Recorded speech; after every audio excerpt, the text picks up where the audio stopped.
We break down some of the tough projects that you may encounter on the job. I'm Chris. And I'm Yvonne. And this is the Test Lab. Welcome to the Test Lab, where we tackle some of the tough projects that you may encounter while on the job.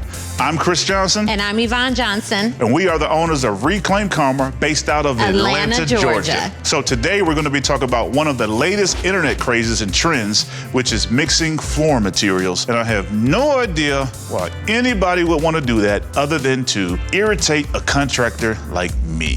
Okay. Honestly, it's not just about irritating you. There's also some other reasons why a customer would choose to mix their flooring. Oh yeah? Like what? First of all, aesthetics. There's a reason why this is a craze all over the internet right now. It adds that extra pop to any client's home. Another reason, it's a really great transition from a wet to a dry space. For example, from a bathroom to a bedroom. And it's actually a really great way to save your clients some money if you're taking down walls in their home. Now you may not have to replace all of that flooring between the two spaces. You can actually transition from one material to another material and add an extra little pop in their space along the way. With that being said, we're going to tackle 3 scenarios of how you could achieve that request, make your customers fall in love with their floor and you at the same time. Number 1, we're going to be talking about LVT's luxury vinyl tile and LVP's luxury vinyl planks, or luxury vinyl tile and real hardwood. And then third, ceramic or porcelain tile and real hardwood. Ready to get it started? Let's go. Okay, so let's start with taking a look at the transition from LVPs to LVTs. What's going on? Okay, looking good, looking good. Yeah, it looks good from up there. What do you mean by that? Well, because when you really start diving into it, you see this ain't it. No, it looks like it's it. No, this is not it. And let me tell you why. Number 1, right, this is a glued down product that we had to use a 1/4 inch underlayment here. Okay. I have some concerns that it possibly won't be as level as what it needs to be, and that stay put over the course of time. Number 2, this is a floating product, which is held together via the tension of the room. We've basically compromised that tension via cutting in for the pattern. And then the biggest concern here are these joints. You see, these are not tight. So basically, you're trying to tell me no.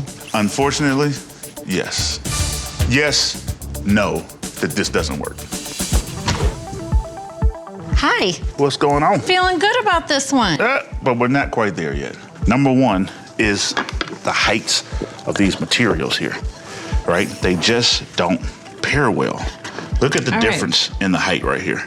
There's a big difference in the height. You can build it up though. Well, we can build it up, but in order to do that, we've got a 1/2 inch OSB here. We've got to put a ton of glue to get to the height. Gotcha. So the time that it's going to take for us to build this up, the material that it's going to take for us to build this up, it could throw the budget all out of whack. No, we need to stay on budget. I knew you were going to say that. Right. What's going on? It's just the 2 materials together, they don't pair up very well. We're going to have some issues here. We try to caulk this in. Right. It's just not going to look good. The customer's not going to be happy. Okay, you need to get it together, sir. Okay. We got to find a solution, but this is a no. All right, so I see some dancing. Hey. That means that you're loving what you're doing, and this is really looking great. That's right, baby. I'm making it do what it do. It was pretty simple, right? All we had to do was add a little 1/2 inch backer board. Okay. And then you can put in more mortar or less mortar to make the heights go right and see everything is level now. Then once we add the grout in, it's gonna clear up all of these joints and it's gonna be nice and pretty. Okay, so I just have one more thing. Okay. I feel like this area is kind of missing something, so if we could take 2 pieces and just kind of sprinkle them next to each other right there. Something like this. Yeah. And maybe drop another one like this. That's it. Boom. So are we giving this 2 thumbs up? 2 thumbs up. Recommending this one. I just need for you to leave so I can finish this. That's what I like to hear. Deuces.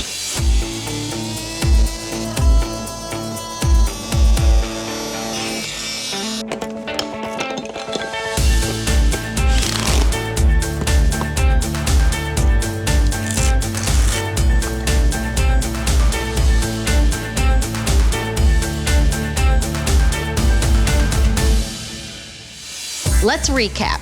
So the first two products we paired together were LVTs and LVPs. And that scenario just did not work. Listen, everything doesn't pair together well, like morning breath and deep conversations. My suggestion is if you want to go with a vinyl product, find one that is designed to achieve that specific look. Next, we paired together LVTs and hardwoods. So this was close, but it didn't quite get us there. There was a ton of work that we had to put in order to achieve the right heights, and then the joints, just no bueno. And lastly, we paired together ceramic tile or porcelain tile and hardwoods. Right, and this here was money.